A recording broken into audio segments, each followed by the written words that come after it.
আসসালামু আলাইকুম, back to my channel রূপসীরা কিচেনে আপনাদের সবাইকে স্বাগতম। আমার আজকের রেসিপি হচ্ছে খিচুড়ি। অনেক বেশি পুষ্টিকর এবং খেতে সুস্বাদু এই পাতলা খিচুড়িটা আমি যেভাবে রান্না করি সেটাই আজকে আপনাদের সাথে শেয়ার করব। চলুন তাহলে দেখে নেওয়া যাক। প্রথমে একটা বাটিতে নিয়ে নিচ্ছি 1 কাপ চাল। আপনারা আপনাদের পছন্দ অনুযায়ী যে কোনো চাল নিতে পারবেন। দিয়ে দিচ্ছি 1/4 কাপ মুসুরির ডাল। তারপর দিয়ে দিচ্ছি 1/4 কাপ মুগ ডাল। মুগ ডালটা আমি হালকা ভেজে নিয়েছি। এবার আমি চাল আর ডালটাকে খুব ভালোভাবে ধুয়ে নেব। ভালোভাবে ধুয়ে নেওয়ার পর চাল আর ডালটাকে আমি 30 মিনিট ভিজিয়ে রাখবো। আপনাদের হাতে সময় থাকলে 1 ঘন্টাও রেখে দিতে পারবেন। ফিরে এলাম 30 মিনিট পর। এখন আমি চাল আর ডাল থেকে পানিটা ফেলে দেব।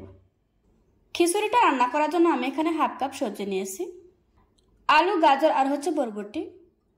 এই খিচুড়িটা বিভিন্ন ধরনের সবজি দিয়েও করা যাবে, আবার চাইলে সবজি ছাড়াও করা যাবে। দিয়ে দিচ্ছি 1/4 কাপ পেঁয়াজ কুচি।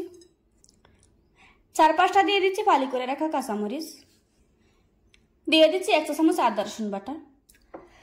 তারপর দিয়ে দিচ্ছি 1 চা চামচ মরিচের গুঁড়া। দিচ্ছি 1 চা চামচ হলুদ গুঁড়া। দিয়ে দিচ্ছি 1 চা চামচ জিরা গুঁড়া। দিচ্ছি স্বাদ মতো লবণ।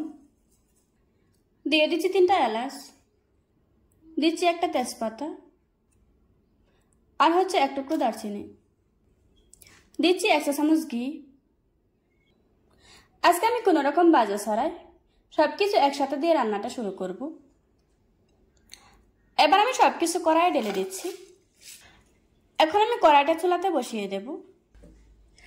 তারপর দিয়ে দিচ্ছি 6 কাপ পানি। এখন একটু নেড়ে চেড়ে ঢাকনা দিয়ে ডেকে কিছুক্ষণ রান্না করে নেব। পানিতে যখন খুব ভালোভাবে বলক চলে আসবে তখন থেকে 5 মিনিট আমি মাঝারি আঁচে রান্না করে নেব। আবারও ঢাকনা দিয়ে ডেকে দিচ্ছি। ঢাকনাটা খুলে মাঝে মধ্যে নেড়ে দিতে হবে, তা না হলে নিচে লেগে যেতে পারে। চাল, ডাল আর সবজিটা যখন সিদ্ধ হয়ে যাবে ওই পর্যায়ে দিয়ে দিচ্ছি কিছু ধনেপাতা কুচি। আর এই সময় চুলার আঁচ বন্ধ করে দিতে হবে। এখন একটু নেড়ে চেড়ে এটাকে একটা সাইডে রেখে দিচ্ছি। অন্যদিকে চুলায় একটি প্যান বসিয়ে দিয়ে দিচ্ছি 3 টেবিল চামচ পরিমাণে সরিষার তেল। দিয়ে দিচ্ছি 2টো শুকনো মরিচ। দিচ্ছি একটা তেজপাতা। তারপর দিয়ে দিচ্ছি 2 টেবিল চামচ পেঁয়াজ কুচি। এখন আমি কম আঁচে পেঁয়াজটাকে লাল লাল করে ভেজে নেব।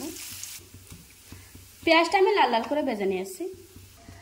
এখন আমি এগুলিকে আগে থেকে রান্না করে রাখা খিচুড়ির মধ্যে দিয়ে দিচ্ছি। এবার আমি খিচুড়ির সাথে খুব ভালো করে মিশিয়ে নেব।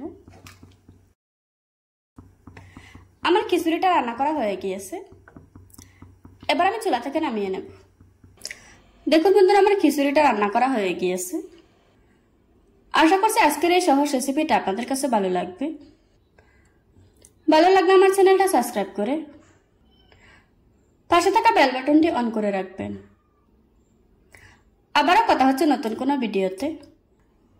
ততক্ষণ সুস্থ থাকুন, ভালো থাকুন। আল্লাহ হাফেজ।